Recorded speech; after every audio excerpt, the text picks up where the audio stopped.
नमस्ते दोस्तों, मैं दीपंकर दास फिर से आपका स्वागत करता हूं मेरे इस चैनल पे। नाम है स्टॉक बाजार। कैसे हैं आप लोग? आशा करते हैं आप लोग सब अच्छे हैं, खुश हैं और बढ़िया हालचाल है सबका। आज मैं आपको इम्पोर्टेंट नोटिस देने वाला हूं। एक इम्पोर्टेंट नोटिस क्या है कि हर रोज मैं कोशिश करूंगी कि हर रोज आपको एक नई स्टॉक का नाम बताऊं और उसका टारगेट भी सेट करके बताऊं। एक नई स्टॉक का नाम बताऊंगा और उसका टारगेट भी सेट करके बताऊंगा कि ये कितने दूर तक जाएगी और इसका वैल्यू कहां से कहां तक हो सकती है।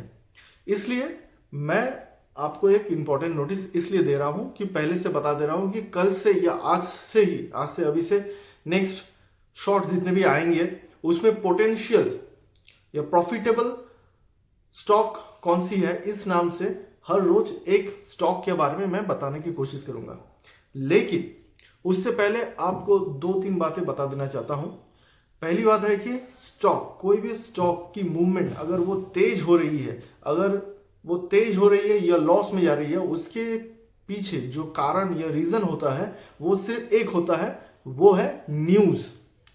स्टॉक के मूवमेंट तेज होने के पीछे रीजन ही है न्यूज। न्यूज ही ऐसा एक चीज है जिसके कारण कोई की स्टॉक की वैल्यू बढ़ती है और उस स्टॉक की वैल्यू कमती है।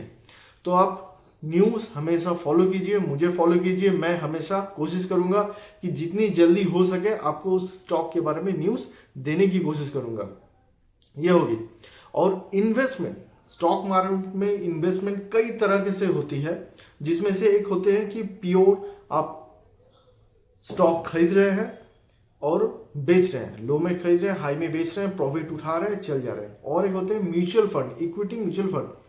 म्यूचुअल फंड में क्या होता है कि आप किसी एक म्यूचुअल फंड को चूज करते हैं, उसमें आप इन्वेस्ट करते हैं, जो म्यूचुअली मतलब आपके जैसे और भी बहुत सारे आदमी होते हैं, वो भी उसमें फंड इन्वेस्ट करते हैं। वो फंड उस कंपनी को म्यूचुअली एक जगह में लाकर उसे दूसरे इन्वेस्टमेंट में ट्रांसफर करते हैं, और दूसरे इन्वेस्टमेंट में जो ट्रांसफर करते हैं वहां से जो प्रॉफिट आता है उस प्रॉफिट का हिस्सा आपको देते हैं।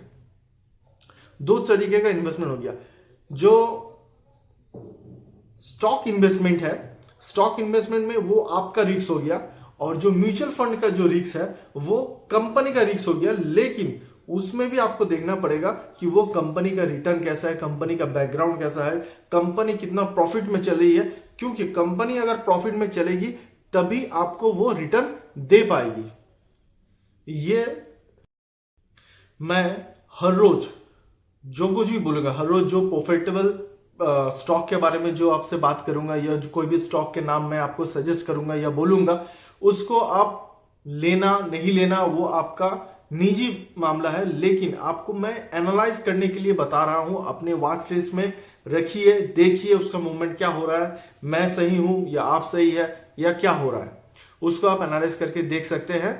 और मैं बोलूंगा कि आप अगर नए आप स्टॉक में इन्वेस्ट कर रहे हैं तो एक साल, मिनिमम 1 ईयर, एक साल तक आप किसी भी स्टॉक में इन्वेस्ट ना करें, स्टॉक में इन्वेस्ट ना करें।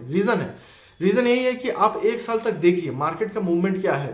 ठीक है, 12 महीने होते हैं, 12 महीने में 12 तरह के मूवमेंट होते हैं। हर महीने में एक एक चीज का, किसी महीने में पेट्रोल का दाम बढ़ता है तो किसी महीने में पेट्रोल का दाम कमता है, ब्रोंज है, कॉपर है, सिल्वर है, अपना फिनेंशियल मार्केट हो गया, अपना निफ्टी 50 के 50 तरीके 500 तरीके के कंपनी है, डिफरेंट गुड्स हो गए हैं, जिसमें आपके बैटरी हो गया, केमिकल प्रोडक्ट्स हो गया, इस तरीके फिनेंशियल प्रोडक्ट हो गया।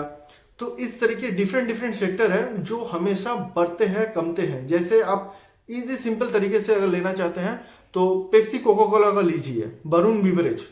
अगर वरुण बिवरेज को देखिएगा, गर्मी जैसे आने शुरू करेगी, वरुण बिवरेज के स्टॉक के भाव बढ़ जाएंगे। रीजन क्या है? क्योंकि गर्मी में कोको कोला, पेप्सी, ये सब की बिक्री ज्यादा हो जाती है, इनके स्टॉक के वैल्यू भी बढ़ जाते हैं। लेकिन जैसे ही गर्मी कमते हुए ठंडे की तरफ आती है, इनके स्टॉक के वैल्यू कमने लगते हैं, क्योंकि सेल कम हो जाता है। इसी तरह से आपको आइडेंटिफाई करना पड़ेगा, आपको समझना पड़ेगा कि किस वक्त कौन सा स्टॉक बढ़ता है। जैसे यूनियन बजट से पहले रेलवे के बजट बढ़ गए, मिनिस्ट्री के कारण कुछ डिफेंस के स्टॉक भी बढ़ गए। लेकिन एक न्यूज कि उनके व्यय में कोई वृद्धि नहीं हुई, कुछ चेंजेस नहीं हुआ। एक छोटी सी न्यूज जिसके कारण रेलवे या डिफेंस के स्टॉक आज डाउन में है।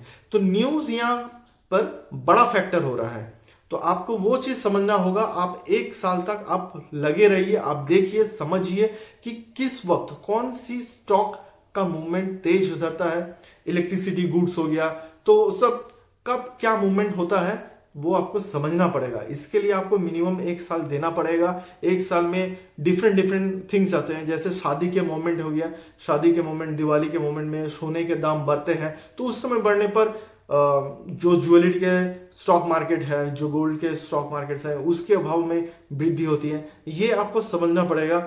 और जैसे हो गया ईयर एंडिंग, मार्च महीने का ईयर एंडिंग हो गया, तो उस वक्त भी कुछ स्टॉक के भाव कमते हैं, कुछ बढ़ते हैं। फिनेंशियल ईयर्स के जो स्टॉक है, अभी बैंक निफ्टी आज काफी तेज मूवमेंट हुआ, तो फिनेंस के स्टॉक के भाव बढ़ गए, जहां पर निफ्टी 50 का स्टॉक नहीं बढ़ा।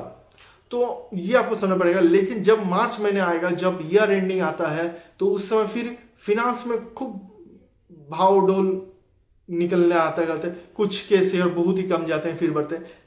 लेकिन आपको यहां समझना क्या है कि कब मार्केट गिर रहा है, आपको वही चीज पकड़ना है कि कब मार्केट गिर रहा है। जी, कोई भी स्टॉक आप वॉच लिस्ट में 50 स्टॉक लगा लिए, वो आपका मतलब नहीं है। आपको 50 हो या 100 हो, उसमें से आपको 10 निकाल के रखना है अपने वॉच लिस्ट में कि हाँ, मेरा टारगेट यही 10 स्टॉक वॉच लिस्ट में है। 10 बेस्ट होना चाहिए, जिसका मूवमेंट काफी तेज होनी चाहिए।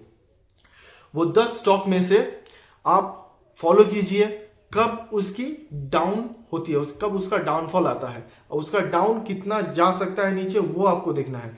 और जहां से बढ़े वहां से आप पकड़िए, वहां से पकड़िए, फिर आपका देखिए कि आपका प्रॉफिट हो रहा है कि नहीं। ये चीज समझने के लिए आपको एक साल देना पड़ेगा और समझना होगा कि वो मार्केट कब बढ़ेगी और कब कमेगी। मैं जो कुछ भी स्टॉक आपको बताऊंगा हाल ही फिलहाल में, वो सब शॉर्ट टर्म स्टॉक बताऊंगा, मतलब लॉन्ग टर्म के लिए नहीं। क्योंकि आप अगर डेटा देखेंगे, आज से 10 साल पहले अगर कोई व्यक्ति अगर इन्वेस्ट करता था तो लॉन्ग टर्म के लिए, हम लोग सोचते हैं कि अगर हम फिक्स डिपॉजिट कर लेते हैं तो उसमें 7 to 6% या 8% का इंटरेस्ट अगर हमको मिल जाता है तो हम खुश हैं, ठीक है। लेकिन इंटरेस्ट रेट भी घट रहा है, जिसके कारण वो पैसे क्या हो रहा है कि आप स्टॉक मार्केट या कुछ म्यूचुअल फंड वगैरह इन सब जगहों में देते हैं। लेकिन लास्ट ईयर का जो Q3 रिजल्ट या जो सब आया, उसमें भी ज्यादा मुनाफेदार नहीं था।